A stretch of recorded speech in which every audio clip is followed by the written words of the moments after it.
Новое здание ветлаборатории открыли в Амге в 2014 году. В результате пожара здание ветеринарной лаборатории полностью сгорело. И в течение 7 лет работникам приходилось трудиться в старом, тесном помещении.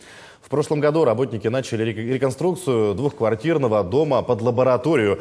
А уже в году текущем, к 125-летию образования ветеринарной службы в республике, открыли новое здание. Также приобрели все необходимое оборудование, отвечающее техрегламенту. Отметим, что раньше все квартальные анализы отправляли в Якутский и Мегино-Кангаласский район. Теперь все исследования будут производить в Амге.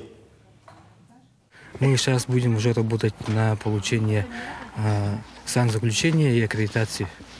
И с этого момента, уже с осени, мы будем уже проводить полную экспертизу всех исследований и по особо опасным инфекционным заболеваниям, и которые продукцию, отвечающую от техрегламента безопасности молока, мяса, мясной продукции. И уже наши работники с сегодняшнего дня начали активную работу.